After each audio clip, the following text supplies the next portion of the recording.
Could Zach Pop repeat his performance from the spring shootout? Braves and D-Men! It was deja vu all over again for the Bravos. Zach freeze Pop, freezing batters, 15 strikeouts. No Brave would get past first base in this one.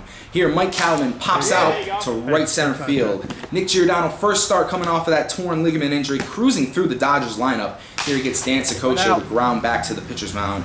And then here, back to Giordano again. James Strangle at first base boots the toss. Giordano would then go on to walk Sean Canale and Cody Rumney, loading the bases for Zach Pop. I ain't a player. I just crush a lot, mostly to deep center field. Grand slam. That would be all the Dodgers would need. 4-0 Dodgers after the third inning. Zach Pop onto the sixth. Gets George Stedman swinging.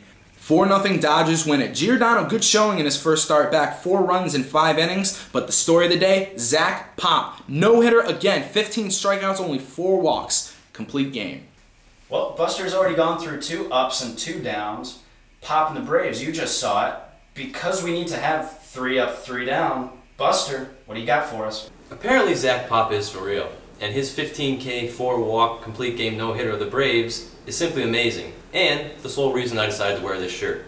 Speaking of blue, the Braves offense. They have only 5 runs scored and are batting a mere 135 from the plate. This may be cause for concern, but when reached for comment, Braves captain Chris Hess points out that last year at this time his team was only hitting a mere 216 and still came within 1 win of reaching the World Series. Except this year, coming within 1 win of reaching the World Series will be unacceptable. Now on to the Thursday game. Padres-Pirates at Hess Field. Jesse Rex got the start for the Pirates. Didn't have his control. 16 walks, but only allowed 5 runs. Scott DiBiase with the start for the Padres. Got tattooed. 34 runs on 23 hits. And the Pirates offense came to play in this one. James Rizzo 7 for 9 with 4 dingers. Zach Longo and Dan Charmello also added 2 homers. In what amounted to be an ugly slugfest, the Yankees and the Red Sox faced off at the Cove. The Red Sox won this one 25-12. John Dyer picked up the win for the Sox, pitching at 3 1/3 innings, while Yankee captain Dan LaPlante lasted an inning and a third. Jared Giro made his return to the league, pitching 2 innings in relief. And in the nightcap at the Cove, Angels and Yankees. Dan LaPlante got the start again for the Yankees, could not get an out and gave up 15 runs. 2 homers apiece for Josh Cookfair, Steve Weeks, and Adam Trigger. And the Angels mercy the Yankees 3 out of 4 innings and take it 33-5. It was a very busy and hectic week 1 in Hessfield Wiffleball. Now we give our thoughts on the week that was. I took from week 1 that the Hess East is pound for pound, top to bottom, the best division in the league. Zach Pop with the no-hitter for the Dodgers. Hess and Giordano cashing in some great outings for the Braves. And of course, the brothers Kelly with some great outings for the Indians as well. The Hess East is certainly the best pitching division in the league. What can be made out of this week is that it was a tale of 2 parts. The first half was very pitching-oriented.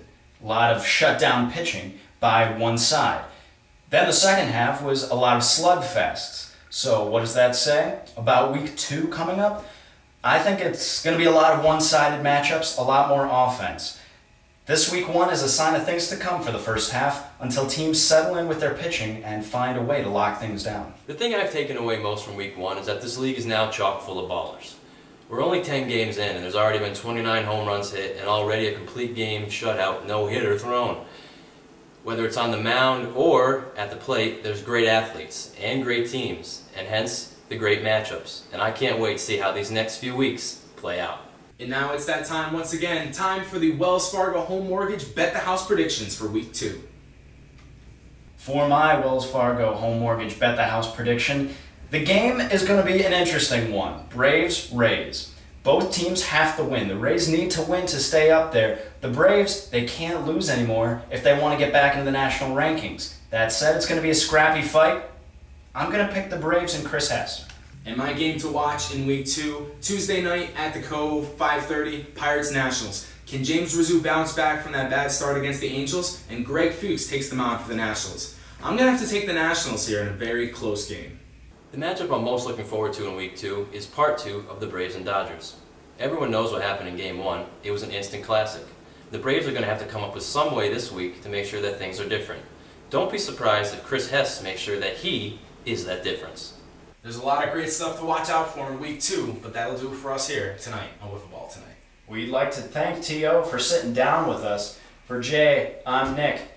That was the week that was in Wiffle. We'll see you next time for week 2. See you then, folks.